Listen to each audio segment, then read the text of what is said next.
En el pueblo de Álamos, Sonora, la gente bajaba la voz cuando se hablaba de doña Casilda. No era por respeto, sino por miedo.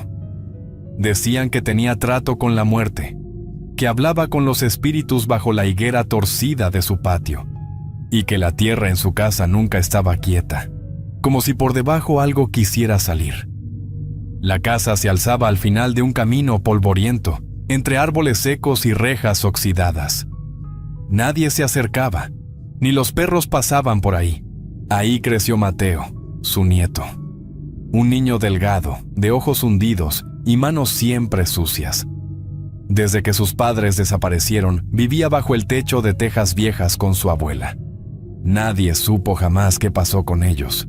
Solo quedaban sus nombres grabados en una cruz sin tumba. Cada noche, al caer el sol, doña Casilda encendía 3 velas negras. Las ponía frente a un vaso de agua turbia que nunca se vaciaba ni se limpiaba. El olor a cera quemada y sal mojada se metía por las paredes. «A tus padres los mataron», dijo doña Casilda una noche, mientras echaba sal gruesa al suelo de tierra apisonada. «Y el que mata sangre, sangre debe pagar». Mateo estaba sentado en el banquito de madera con las manos apretadas sobre las rodillas. No se movía, solo escuchaba. Afuera, el viento soplaba recio y el polvo chocaba contra las ventanas como si quisiera entrar. «¿Quién los mató, abuela?», preguntó el niño con la voz temblorosa, apenas un susurro. «Un hombre sin alma», respondió ella sin mirarlo. «Y su familia sigue respirando como si nada hubiera pasado». Doña Casilda salió al patio. Mateo la siguió en silencio. La luna apenas alumbraba el terreno removido, lleno de hoyos viejos y nuevos. La tierra ahí nunca dormía. La vieja cavó un hoyo pequeño con las manos. Luego se acercó al niño y, sin avisar, le cortó un mechón de cabello. «Con esto te ato al recuerdo», murmuró mientras lo enterraba. «Que no olvides, que no perdones, que no descanses». Mateo sintió miedo, un miedo profundo que se le metió en los huesos. Pero no lloró. Aprendió que en esa casa el silencio era obediencia y que el odio se heredaba como el color de los ojos o el apellido. Y desde esa noche, algo empezó a crecer dentro de él. Algo oscuro. Mateo creció rápido, como crecen los árboles torcidos que nadie cuida. Ya no era el niño callado que temblaba al escuchar las historias de su abuela. Era alto, moreno, con los hombros anchos y los ojos duros, de esos que parecen ver más allá de la piel. Pero dentro de él, algo seguía latiendo distinto, como un tambor que no dejaba de sonar. Doña Casilda lo observaba siempre, como si esperara que algo se le saliera del cuerpo. Cada palabra que decía, cada mirada distraída, la hacía fruncir el ceño. No le gustaba que Mateo anduviera mucho por el pueblo. Le molestaba que ya no preguntara por sus padres. «Se te está olvidando por qué estás vivo», dijo una noche mientras le servía un té oscuro en una taza agrietada. Mateo lo bebió sin decir nada. Sabía que no podía rechazarlo. El sabor era amargo, espeso, con un olor raro que se le metió hasta la nariz. «¿Qué le pusiste?», preguntó con voz ronca. «Hierbas para el alma», respondió ella sin mirarlo. «Duérmete. Mañana vas a entender». Cuando Mateo cerró los ojos, su respiración se volvió pesada. Afuera, la luna no salió. Solo el ruido de los grillos y el susurro de Casilda llenaron el patio.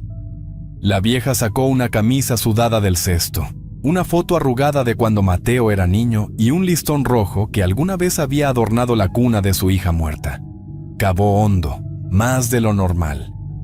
Enterró todo junto, sin apuro, como si supiera exactamente lo que hacía.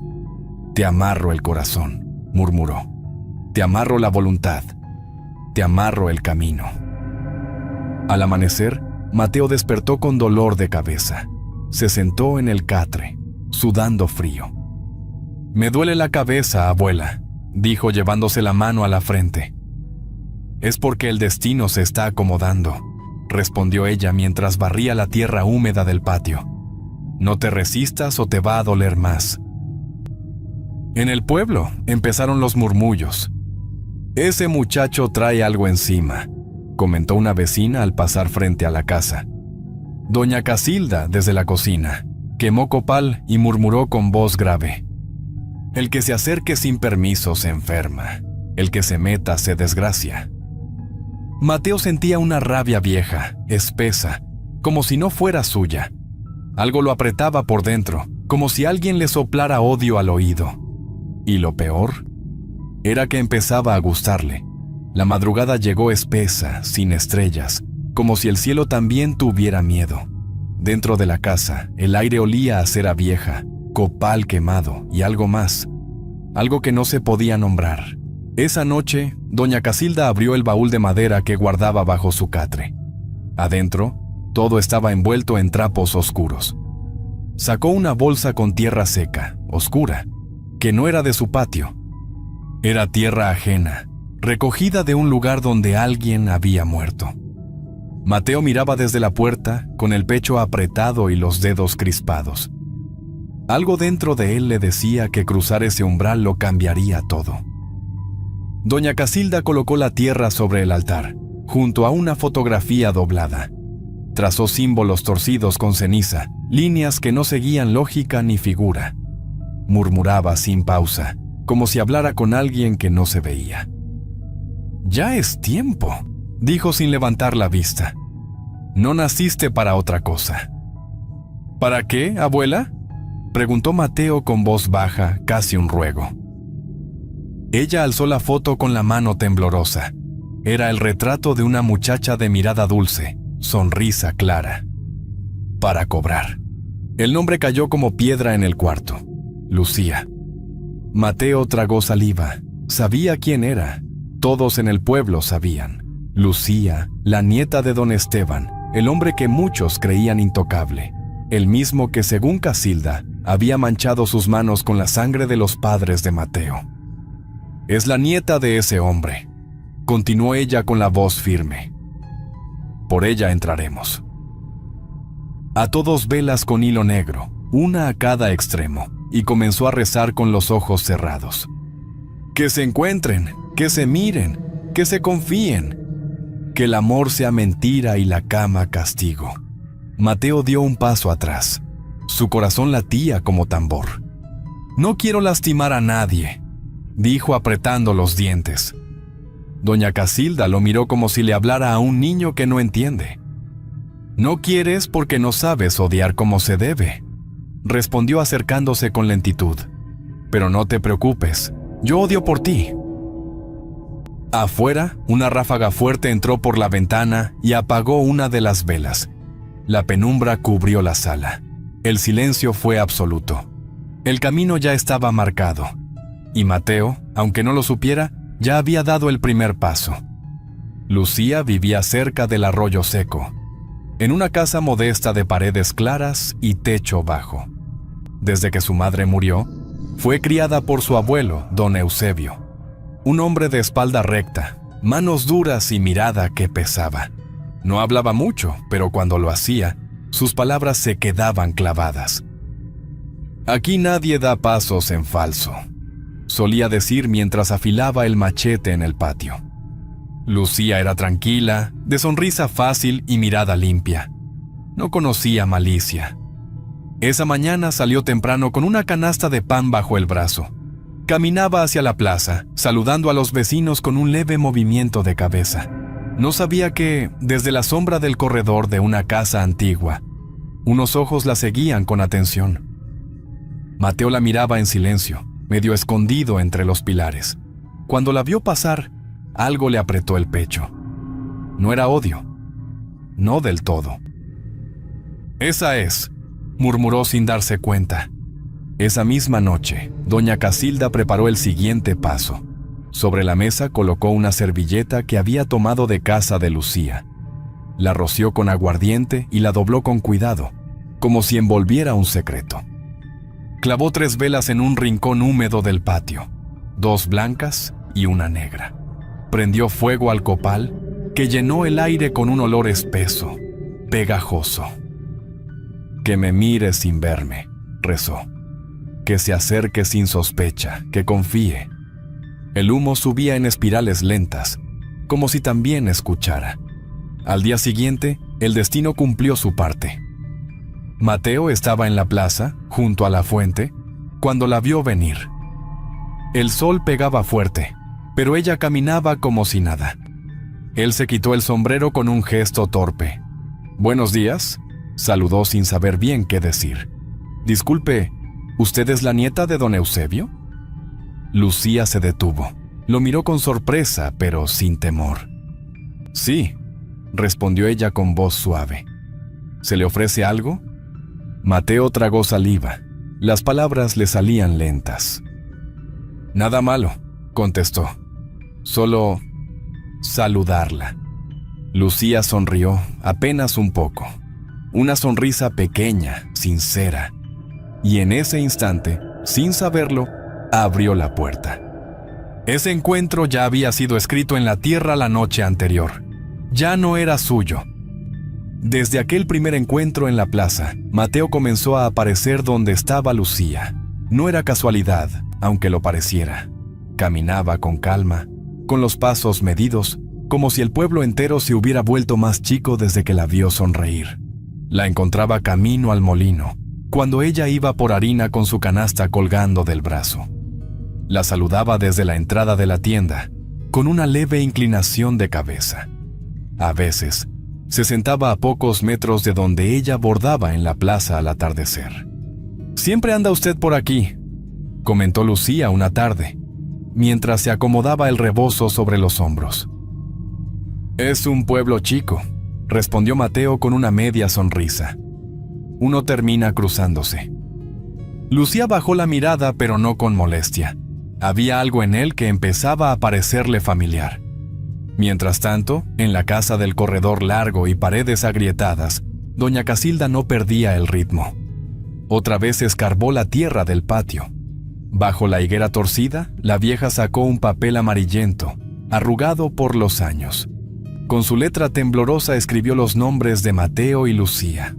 Los ató con hilo rojo, firme, y los enterró junto a un hueso viejo, reseco como el tiempo.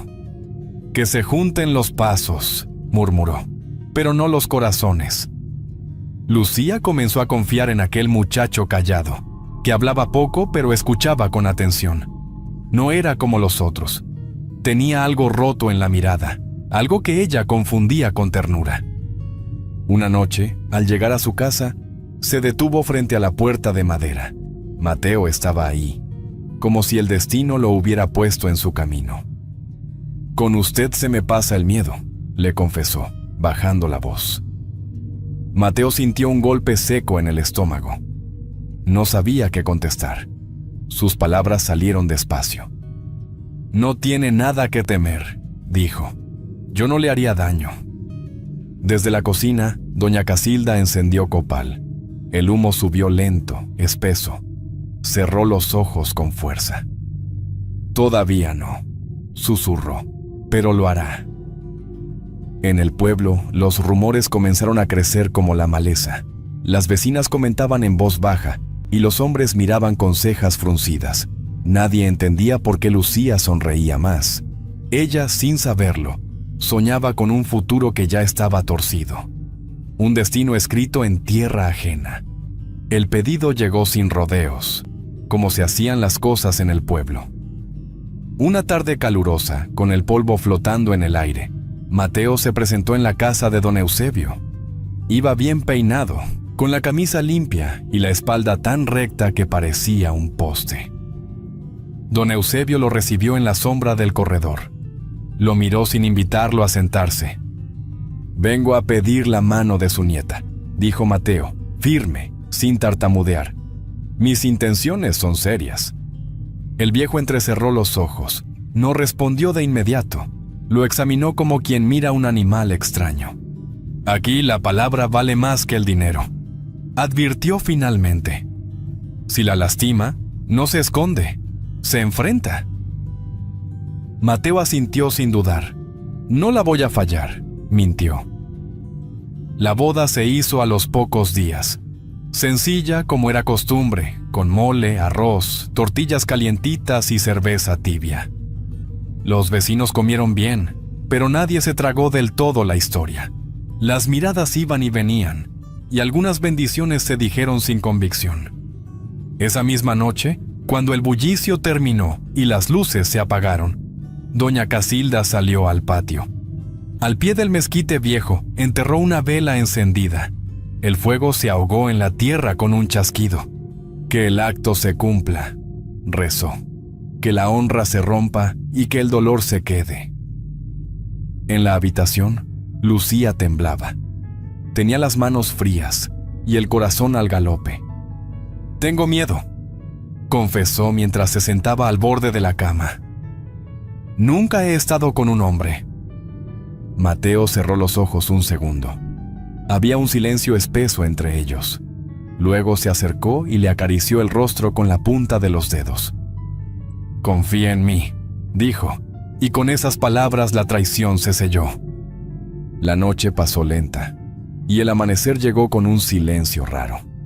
Mateo se vistió sin decir nada. No la miró. No tocó su rostro ni sus manos.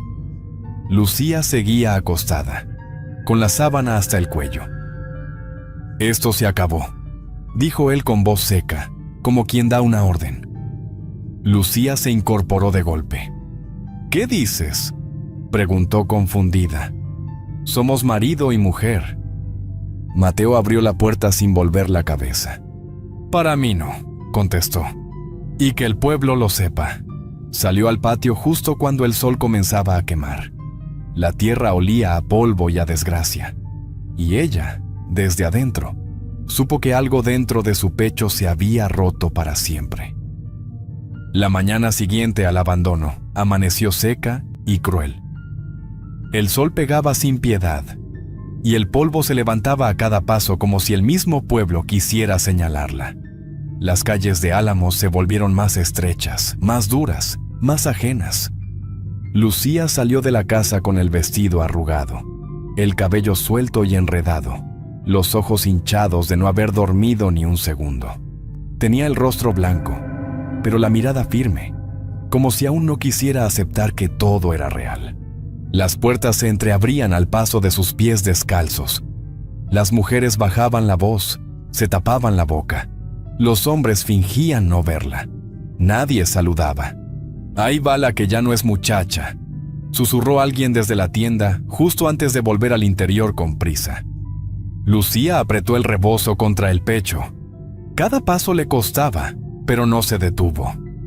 Caminó hasta la casa de su abuelo, con las piernas temblorosas y la garganta cerrada. Don Eusebio estaba en el patio, afilando una herramienta vieja. Cuando la vio llegar, dejó de trabajar y la miró en silencio. Sabía que algo andaba mal. Se lo leyó en los hombros caídos. «Abuelo». Mateo se fue, dijo al entrar, con la voz quebrada. «Me dejó sola». Don Eusebio frunció el ceño, se levantó con lentitud y se limpió las manos con un trapo. «¿Cómo que se fue?», preguntó con tono grave. «Eso no se hace». Lucía ya no pudo más. El llanto le estalló en el pecho. «Dijo que todo fue mentira», sollozó. «Que se casó conmigo por venganza». El silencio se volvió espeso. Solo se escuchaban los pájaros lejos y un martillo golpeando madera en alguna parte del pueblo. Afuera, los murmullos crecían como hierba mala. Las palabras volaban más rápido que el viento. En la otra punta del pueblo, doña Casilda escuchaba los rumores como quien disfruta una melodía vieja. Sentada frente al altar, encendió una vela negra y dejó caer cera caliente sobre la tierra agrietada. «Que el juicio caiga», murmuró. «El pueblo hace el resto».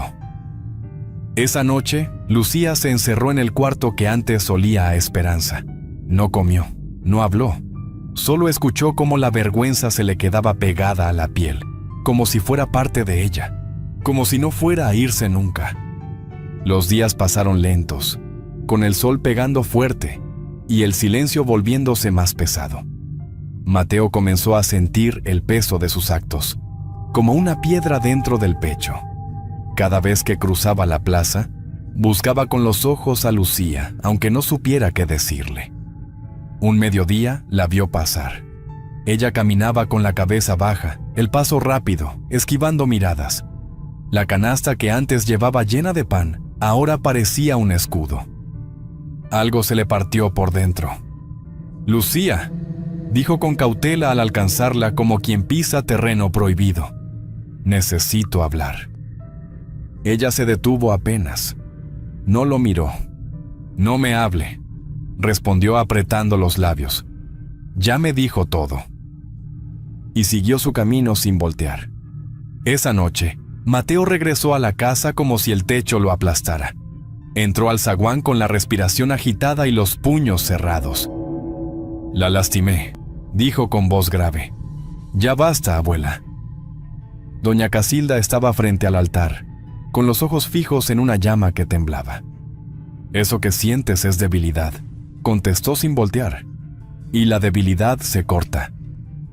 Mateo dio un paso adelante, más firme que nunca. «Déjela en paz», exigió. «No vuelva a tocarla, no más rezos, no más tierra, no más velas». La vieja apagó la vela con los dedos, sin gesto de dolor. El humo subió como un hilo fino. «No me das órdenes», replicó con voz baja pero dura. «Yo te hice. Sin mí no serías más que un niño perdido». «Prefiero estar perdido», gruñó Mateo, «que ser un maldito instrumento». El viento sacudió las ventanas como si el mismo pueblo escuchara la pelea. Mateo salió de la casa sin mirar atrás, con el corazón ardiendo. Dentro, doña Casilda lo siguió con la mirada. No gritó, no lloró. Caminó con calma hasta la mesa de las hierbas. Buscó entre frascos, hojas secas, nudos de hilo viejo. «Si el amor te despierta», susurró, «yo te vuelvo a dormir». Esa madrugada, el patio fue abierto otra vez.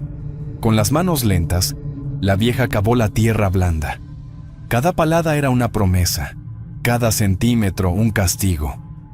La luna estaba alta, pero no brillaba, y en esa oscuridad, doña Casilda volvió a sellar el destino con tierra y rabia.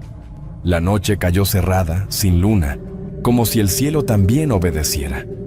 En la cocina de la casa vieja, doña Casilda trabajaba en silencio, con movimientos lentos y seguros. Sobre la mesa acomodó un plato de barro, una vela negra, otra blanca, sal gruesa y un frasco con un líquido oscuro que nadie más tocaba. Machacó hierbas secas en el metate hasta volverlas polvo fino. El sonido era seco, constante. Luego las mezcló con agua tibia, removiendo con los dedos huesudos.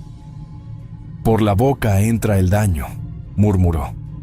«Por la sangre se queda». Encendió primero la vela blanca, después la negra. La flama tembló, pero no se apagó. Doña Casilda cerró los ojos y comenzó a recitar sin titubeos, como quien lee algo aprendido desde siempre. «Que se apague la fuerza, que se apague la voz, que el cuerpo obedezca». El humo subió espeso. Afuera, el viento se quedó quieto, como esperando. Al amanecer, Lucía despertó con un ardor fuerte en el estómago. Intentó levantarse, pero las piernas no le respondieron. Las manos le temblaban. «No me siento bien, abuelo», dijo sentándose con dificultad. «Me duele todo». Don Eusebio dejó lo que estaba haciendo y se acercó rápido. Le tocó la frente y frunció el ceño. «Estás caliente», advirtió. «Vamos a llamar al doctor». Lucía negó despacio. «No», respondió con voz débil. «Se me pasa. Déjeme descansar». Las horas avanzaron pesadas. La fiebre subió. Lucía apenas podía hablar. La voz se le iba apagando, como si cada palabra costara demasiado. En la otra casa, doña Casilda salió al patio con el plato ya frío. Cavó junto al mezquite y lo enterró sin prisa, tapando bien la tierra.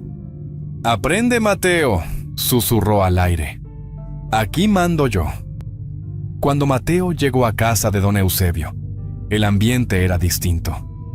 El silencio pesaba. Lucía yacía en el catre, pálida, respirando con esfuerzo. «Lucía», dijo él, tomándole la mano, «perdóname». Ella abrió apenas los ojos. Lo miró sin fuerza. «Me duele», alcanzó a decir. «Todo». La noche volvió a caer, lenta, definitiva. Lucía se fue sin ruido, como si no quisiera molestar. Cuando el silencio se cerró sobre la casa, Mateo entendió al fin. La venganza nunca fue contra otros, siempre fue contra él. En la suya, doña Casilda apagó las velas una por una. «Así se obedece», murmuró. «Así se queda uno». Después de la muerte de Lucía, el pueblo amaneció envuelto en un silencio espeso. Las puertas quedaron entreabiertas, como si nadie quisiera cerrarlas del todo. Las miradas evitaban a Mateo. Donde antes había saludos, ahora solo había distancia. Para muchos, él ya no era un hombre, sino una desgracia andando. Mateo caminó sin rumbo hasta la casa de don Eusebio. El viejo estaba en el patio, sentado en un banco bajo la sombra, con los ojos rojos y el cuerpo vencido. No levantó la voz cuando lo vio llegar. «No te escondas», dijo don Eusebio con voz cansada. «La verdad no se entierra». Mateo se quedó de pie con los hombros caídos. «Yo la destruí», respondió apretando los dientes, «pero no fui el último en tocarla». El silencio se hizo más pesado. Don Eusebio cerró los ojos un momento. No preguntó nada más. Ya no le quedaban fuerzas. Esa frase persiguió a Mateo como un golpe seco. Lo empujó de regreso a la casa donde todo había empezado. Ahí, la tierra del patio seguía revuelta, marcada por manos viejas. Las velas consumidas aún dejaban olor a cera. Mateo entró sin saludar. «Dímelo sin rodeos», exigió. «¿Qué hiciste?» Doña Casilda estaba sentada frente al altar, acomodando frascos como si nada hubiera pasado. «Hice lo necesario», contestó con frialdad. «Te estaba saliendo de mi mano». Mateo dio un paso adelante. «La envenenaste», acusó, «para controlarme». La abuela alzó la vista sin temblar. «El amor te estaba torciendo», replicó. «Yo te enderecé». Las palabras le pesaron a Mateo como plomo. «Todo fue mentira», dijo con la voz baja. «Mis padres, el odio, la venganza». Doña Casilda cerró los frascos uno por uno.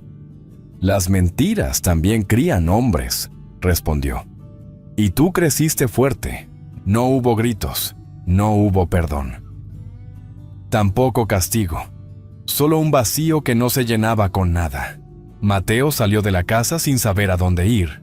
Entendió, al fin, que nunca fue libre, que el amor llegó tarde y que cuando despertó, la vieja ya había mandado hasta el final. Doña Casilda quedó sola, convencida. En su mundo, obedecer siempre fue lo mismo que vivir.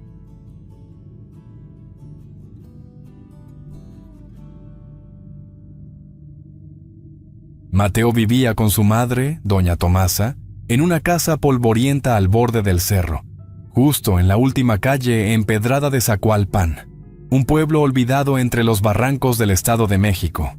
La casa, de adobe viejo y techo de lámina oxidada, parecía resistirse al paso del tiempo, igual que la rutina que los envolvía.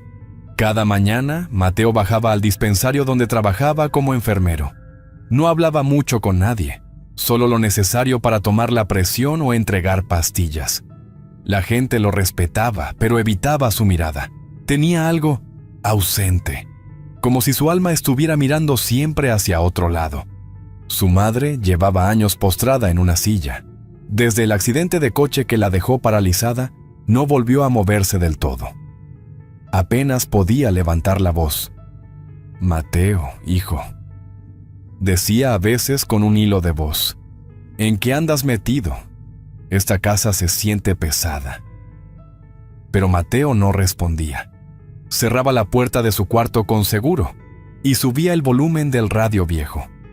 La voz de su madre quedaba ahogada en la penumbra. Un domingo de octubre, durante una comida comunitaria en la plaza, Mateo conoció a Clarisa. Ella servía arroz con mole y reía con el padre Gavino, un cura joven y moreno que la trataba como a una hija. «Tú eres Mateo, ¿verdad?», preguntó Clarisa mientras le servía un plato. «Mi tía dice que ayudaste a don Rómulo cuando se le reventó la pierna». «¿Sí, señora?», respondió él bajando la mirada. «No me digas señora, hombre», rió ella. «Si soy más chica que tú». Y sin más, le plantó un beso en la mejilla, solo para fastidiar a su exnovio, Bruno, que miraba desde lejos. Mateo sintió como algo le explotaba por dentro. Desde entonces, Mateo cambió por completo.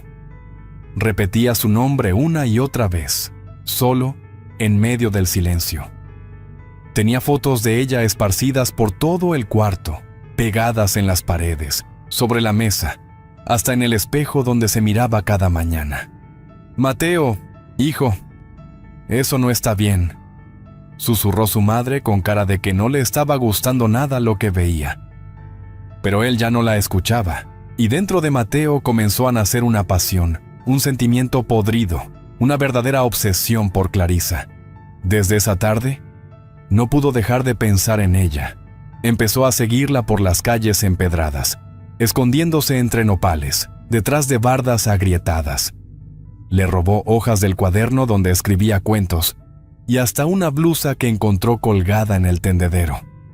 En su cuarto, junto a una muñeca de trapo, armó una carpeta con fotos, recortes, hilos de cabello y notas. Cada noche, ponía una grabadora vieja y hablaba con voz fingida, imitando los cuentos que ella leía en la parroquia.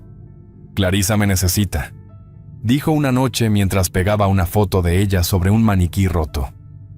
Doña Tomasa, desde su silla, alzó la voz. «Mateo, hijo, eso no está bien», susurró ella, con cara de que no le estaba gustando nada lo que veía, pero a él ya no le importaban sus palabras. La miraba con una calma fría, como si cada súplica fuera apenas un ruido molesto que interrumpía sus pensamientos. Dentro de Mateo comenzaba a nacer algo oscuro, un sentimiento podrido, una verdadera obsesión por Clarisa, una enfermedad. Desde aquella noche del beso, Mateo ya no vivía en el mundo de los demás. Vivía en uno suyo, torcido y hecho a la medida de Clarisa. La estudiaba como si fuera un mapa sagrado. Sabía qué días iba a la parroquia, cuándo pasaba al molino y hasta en qué momento se amarraba el cabello. Una tarde, Mateo robó sedantes del dispensario. Una jeringa, guantes quirúrgicos. Planeaba en silencio cada noche, mientras doña Tomasa dormía sin saber el infierno que germinaba en su hijo. Entre la vereda de las Palomas, encontró un jacal abandonado, cubierto de telarañas, polvo viejo y olor a animal muerto. Limpió el polvo con trapos viejos, tiró un colchón podrido en el suelo, encendió velas, escribió frases de los cuentos de Clarisa en la pared con tinta roja. Sobre una silla, colocó la blusa que le había robado. Todo tenía que ser perfecto. Una noche sin luna, esperó en silencio detrás del salón comunal. Clarisa salió sola con una carpeta en la mano. Venía tarareando una canción de misa. «Buenas noches, Clarisa», dijo Mateo saliendo de las sombras. «Ay, me asustaste», rió ella sin imaginar nada. Mateo no dijo más. Le tapó la boca con una mano y con la otra le clavó la jeringa en el cuello. «Todo va a estar bien, amor», susurró mientras ella se desvanecía entre sus brazos. La cargó como si fuera una novia en su noche de bodas y la metió en un carro viejo que había escondido entre matorrales. Manejaba con cuidado, cantando bajito. En el jacal, la acostó con delicadeza, como si fuera de cristal. La cubrió con una manta, le alisó el cabello y se sentó frente a ella con los ojos vidriosos. En una radio de pilas, puso una ranchera lenta. «Ya estamos juntos, Clarisa», Ya no vas a estar sola. Con un marcador negro, escribió sobre su brazo. Ya eres mía. Afuera, el silencio del campo era denso. Un perro callejero, uno que siempre seguía a Clarisa, había visto a Mateo esa noche. Lo miró fijo, gruñendo bajo. «¿Qué ves, animal estúpido?», dijo Mateo antes de patearlo. Días después, el perro fue encontrado colgado de un árbol de durazno, con la lengua de fuera y los ojos abiertos. Clarisa despertó con la cabeza pesada, la boca seca y un ardor en las muñecas. Estaba atada de pies y manos, echada sobre un colchón húmedo en medio de un cuarto iluminado por velas. Mateo la miraba desde una esquina, con una sonrisa suave, como si todo aquello fuera normal. «Buenos días, mi vida», dijo mientras se acercaba con un tazón humeante. «Te hice caldo de pollo, como el que te gusta». «¿Dónde estoy?», gritó ella con la voz rota. «¿Qué hiciste, Mateo? ¡Sácame de aquí!». «No grites, Clarisa», respondió él con dulzura. «Estamos juntos, mi amor. Eso es lo que más importa ahora». Sobre una mesa había muñecos de trapo acomodados con cuidado. Clarisa rompió en llanto. Quiso levantarse, pero sus piernas no respondían. Mateo se sentó a su lado y comenzó a leerle uno de sus cuentos. Ella trató de taparse los oídos, pero las cuerdas se lo impedían. «Esta es nuestra historia de amor», susurró él. «Tú y yo contra el mundo». Una noche, fingió dormirse temprano. Cuando Mateo apagó la radio y se acostó a su lado, ella esperó. Con los dientes, logró desatar parte del nudo que le apretaba las manos. Se arrastró hasta la puerta. Estaba a punto de salir cuando una sombra cayó sobre ella. Mateo la agarró del cabello y la arrastró de regreso. «¿De veras crees que puedes dejarme así?», gritó con furia. Y le pegó, con el puño cerrado, directo en la cara. «No me obligues a hacerte daño», dijo mientras le inyectaba otra dosis. «Tú no entiendes, pero esto es por amor». En el pueblo, Laura, su prima, comenzó a buscarla. Nadie sabía nada. Solo una viejita dijo haber visto al perro callejero de Clarisa rondando el salón comunal. Pero el animal ya no estaba. Mateo lo había matado de forma fría y cruel, colgándolo de un árbol como si fuera un trapo viejo. Clarisa, cada vez más débil, empezó a fingir calma. Respondía con voz suave. Sonreía a ratos. Esperaba una oportunidad. Una madrugada, abrió los ojos y lo vio sentado junto al fogón, llorando. Tenía una cuchara caliente en la mano y se la presionaba contra la piel del brazo.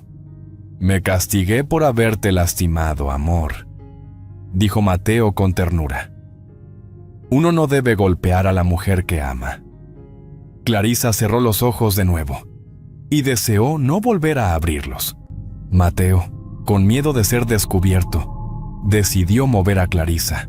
La llevó en brazos hasta una casa vieja cerca del arroyo, entre sabinos torcidos y piedras mojadas. No era un escondite, no para él. Para Mateo, aquel lugar era su nido de amor, una casita humilde donde vivirían la historia que ella misma había escrito. «Aquí vas a estar mejor, amor», dijo Mateo mientras la recostaba en un catre. «Aquí nadie nos va a molestar». Había preparado todo días antes. Limpió, colgó velas, dibujos, frases enteras copiadas de los cuentos de Clarisa. En las paredes podía leerse: «El amor no se esconde, se vive aunque duela. Solo en el encierro nace la verdad». «¿Ves todo esto?», preguntó Mateo señalando el muro. «Salió de tu cabeza, estamos actuando tu guión». Le cambiaba la ropa como si fuera una muñeca. La peinaba con un cepillo suave que decía haber comprado pensando en su cabello. Le pedía que sonriera. «Regálame una sonrisa, Clarisa», pidió Mateo con voz dulce. «¿No ves que estamos felices, tú y yo?». Pero ella solo lloraba en silencio.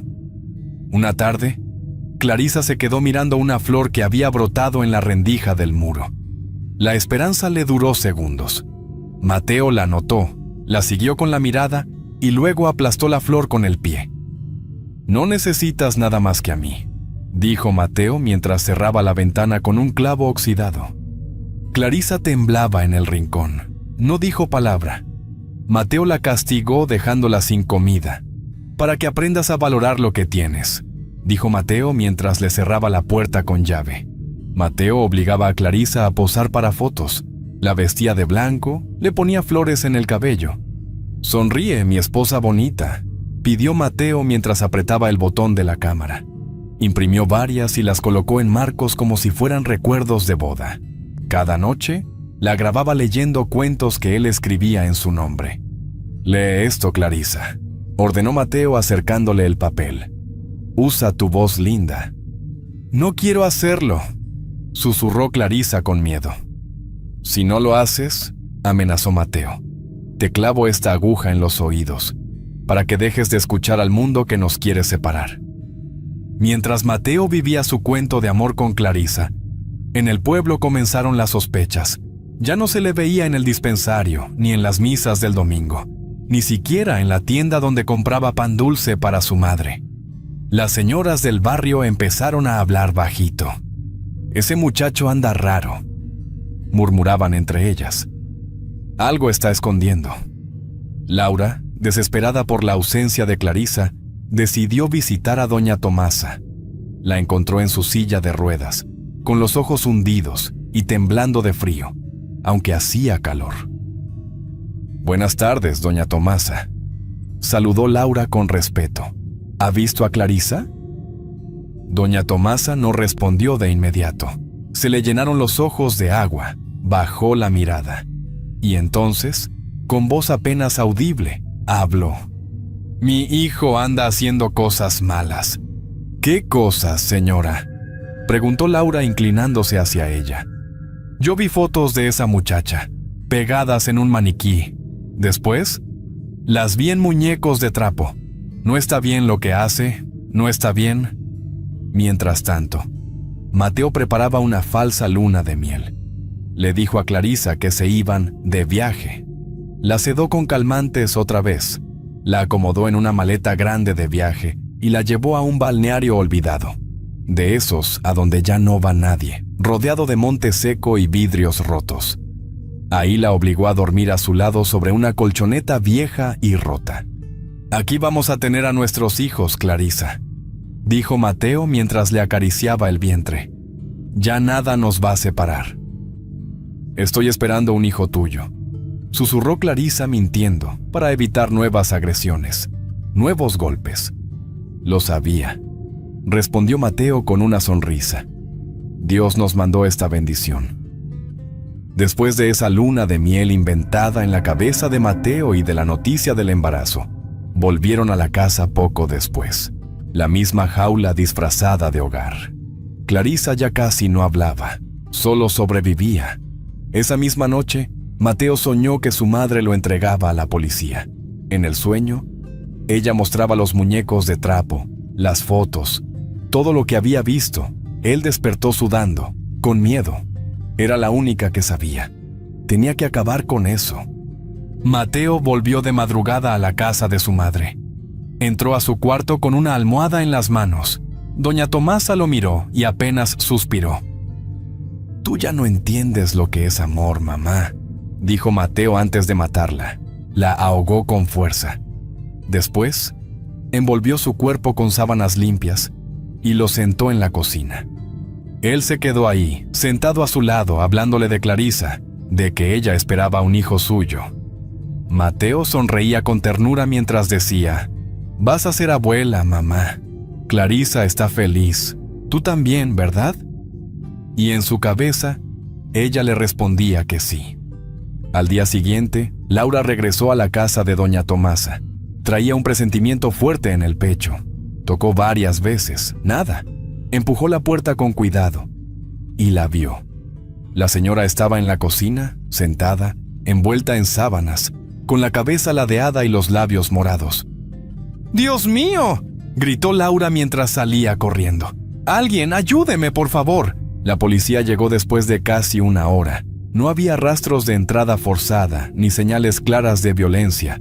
La mujer era parapléjica. ¿Quién haría algo así? Nadie supo decir nada. Como Mateo había desaparecido, nadie reclamó el cuerpo. La enterraron como una desconocida, en una fosa sin nombre. Mientras tanto, él estaba cada vez más paranoico. Dormía poco, murmuraba solo, arrancaba las páginas de los cuentos de Clarisa y las quemaba en una ollita. Una tarde, regresó a la casa furioso. Abrió la puerta de golpe. «¡Estás jugando conmigo!», gritó Mateo mientras le arrancaba la ropa. La arrastró al baño y la bañó con agua helada de una cubeta. «¡Estoy embarazada!», gritó Clarisa temblando. «Por favor, no me pegues». Pero Mateo no escuchaba. Tenía la mirada ida. Después del arranque de furia, se arrodilló a sus pies y le acarició la barriga. «Todo va a estar bien, amor», dijo Mateo con voz suave. «Si te portas como esposa». Clarisa dejó de resistirse. Empezó a trazar un plan. Cada vez que salían al monte o al arroyo, dejaba señales en piedras, ramas dobladas, pedazos de tela atados a árboles, todo sin que él lo notara. En el pueblo, el padre Gavino y Laura no se resignaban. Fueron a la comandancia y hablaron en voz baja con los oficiales. «Ese enfermero no está bien de la cabeza», dijo el padre Gavino con firmeza. «Su madre está muerta y puede haber sido él». La señora le dijo a Laura que tenía muñecos de trapo con fotos de Clarisa. Los agentes escucharon, pero encogieron los hombros. «Seguramente se fueron de viaje. Los jóvenes de ahora hacen locuras», dijo uno. Esa noche, Mateo le metió un anillo oxidado en el dedo. Lo apretó tanto que le sacó sangre. Luego apareció con un pastel pequeño y una vela sin encender. «Hoy cumplimos 3 meses juntos», dijo Mateo con voz dulce. «Sonríe para la foto, amor». Clarisa cerró los ojos. No sonrió. Mateo creía que todo estaba bien. Clarisa ya no lloraba, no gritaba. Le sonreía con dulzura y lo escuchaba con atención. Para él, ya era su mujer, cariñosa, dedicada, obediente. «Así me gustas, mi reina», decía Mateo mientras le servía atole caliente. «Siempre supe que íbamos a entendernos». Un día, le permitió salir a caminar por el monte. Solo un rato. «Respira aire, amor», dijo Mateo. «Pero no te vayas lejos, ¿eh?». Ella asintió. Caminaba despacio fingiendo tranquilidad. Mientras él recogía leña, Clarisa dejaba rastros. Piedras marcadas, ramas rotas, trozos de su falda colgados entre los arbustos. También logró robar una llave pequeña del bolsillo de su chaqueta mientras él dormía abrazado a ella. Una noche, fingió quedarse dormida. Esperó que Mateo empezara a roncar y con manos temblorosas, usó la llave para abrir el candado que la mantenía encadenada al catre. Se levantó descalza, con el cuerpo lleno de moretones, y salió corriendo hacia el monte. «¡Clarisa!», gritó Mateo al despertarse. «¡Clarisa!». La buscó con un machete en la mano, tropezando entre piedras y espinas. «¡No puedes vivir sin mí!», gritó entre los árboles. «¡Tú eres mía!». Clarisa, agotada y herida, corrió lo que pudo. En la oscuridad, cayó en un pozo seco y se torció el tobillo. Se arrastró llorando, pero no paró. Al amanecer, llegó a un rancho que quedaba a unos kilómetros de la casa donde la tenía encerrada. Un peón que cuidaba vacas la vio llegar cubierta de tierra y sangre. «¡Virgen Santísima!», exclamó mientras corría a ayudarla. Llamaron a la policía. Una patrulla la llevó al hospital. Tenía la cara hinchada, la pierna inflamada y el cuerpo cubierto de marcas. «Te lo juro, no quiero volver a ver a ese loco», dijo Clarisa al despertar, con la voz baja y los ojos llenos de miedo. «No quiero verlo nunca más, por primera vez en mucho tiempo». Respiró sin sentir que la locura le estaba pisando los talones. Clarisa contó todo. Sentada en la cama del hospital, rodeada de policías y médicos, mostró las marcas en el cuerpo, los caminos por donde había dejado señales. los lugares donde la tuvo encerrada. Fue en una casa cerca del arroyo, explicó Clarisa con voz firme. Tenía muñecos de trapo, mis fotos. Decía que yo era su esposa. La policía comenzó la búsqueda. Mateo se escondía en cerros, en cuevas, en jacales abandonados. Llegó a invadir casas ajenas, tomó gente de rehén. Nadie sabía hasta dónde era capaz de llegar. Una mañana, un anciano lo reconoció en una milpa. Mateo lo mató con una piedra, le quitó la ropa y se disfrazó. Intentó volver a la casa donde había tenido a Clarisa, pero ya estaba rodeada por patrullas. «Clarisa me ama. Ustedes no entienden nada», gritó Mateo al ser capturado. «Ella me prometió un hijo». Lo esposaron y lo llevaron al penal de Toluca, pero después de una evaluación médica, fue trasladado a un hospital psiquiátrico. Ahí hablaba solo. Decía cosas sin sentido. «Mi mamá va a venir por mí», decía con los ojos perdidos. «Ha de estar preocupada. No sabe que me tienen aquí». Clarisa, desde su cama en el hospital, escuchó los policías en silencio. Cuando le preguntaron si quería declarar algo más, solo dijo: «Nada más quiero que nunca lo dejen salir». Días después, en el pueblo, la casa donde Mateo la había tenido cautiva fue quemada por los vecinos. Algunos rezaron, otros maldijeron su nombre. Nadie quiso volver a ver esas paredes. Mateo seguía internado en el hospital psiquiátrico en las afueras de Toluca. Estaba bajo vigilancia las 24 horas. No hablaba con los médicos ni con otros pacientes. Se sentaba en el rincón de la sala común, con la cabeza agachada, dibujando el rostro de Clarisa una y otra vez en servilletas, en hojas sueltas, incluso en las paredes del baño. Cantaba canciones infantiles en voz baja. A veces se reía solo, otras lloraba como un niño perdido. «Clarisa me va a venir a ver», decía entre dientes. «Va a traer al bebé, ya casi nace». Un día, mientras un enfermero le entregaba su comida, Mateo lo miró fijo y dijo: «¿Maté a mi mamá?» «¿Qué dijiste?», preguntó el enfermero con el ceño fruncido. «Maté a mi mamá». Le puse la almohada en la cara. Ya no me entendía. El enfermero lo miró por un momento. Luego anotó algo en su libreta y siguió su camino.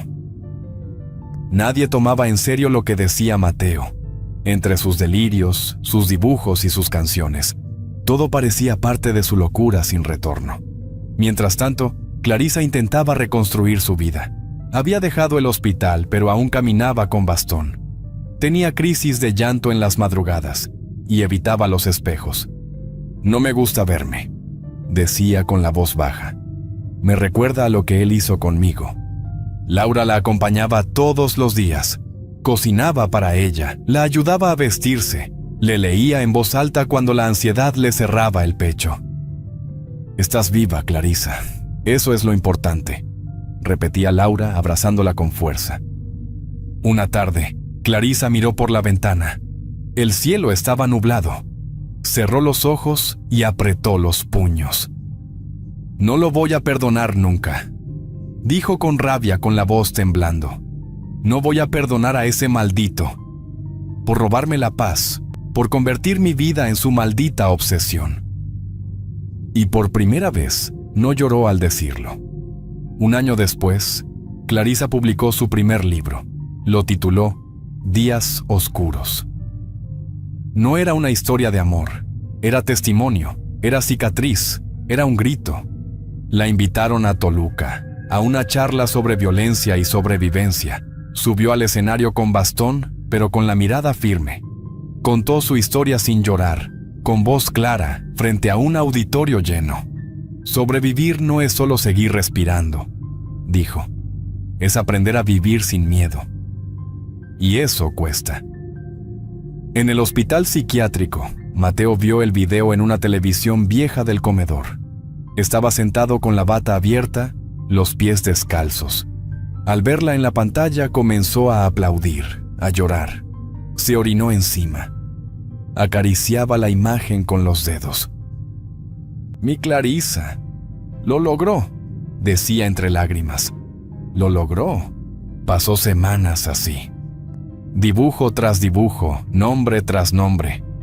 Vivía entre su obsesión y el recuerdo. Mateo convivió con su locura por mucho tiempo, hasta que una noche apareció muerto en su cama.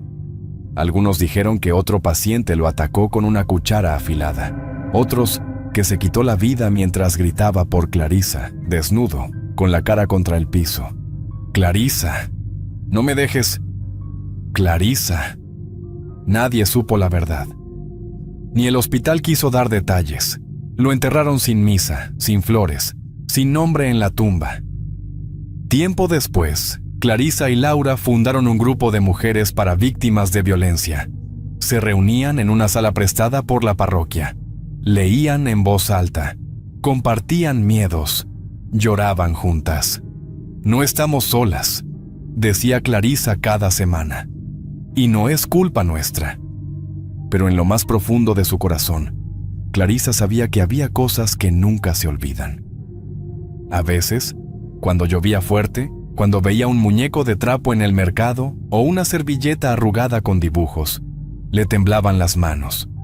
Porque nunca se olvida el precio de una obsesión. Porque la locura, cuando te toca la piel, deja marcas que ni el tiempo borra. Y aunque siguió adelante, Clarisa jamás volvió a amar. El fuego de la locura que la rodeó nunca se apagó. Solo aprendió a caminar dentro de él. Espero que esta historia les haya gustado. Es un placer para mí compartir esos relatos con ustedes. Comparte este video con otras personas para que sigamos creciendo y más relatos lleguen a más gente. Escríbeme sus experiencias y sus opiniones en los comentarios. Eso me ayuda a seguir mejorando. Si el video les gustó, por favor, no duden en escribirse y darle me gusta. Muchas gracias y un saludo nada cordiales a todos. Nos vemos hasta la próxima.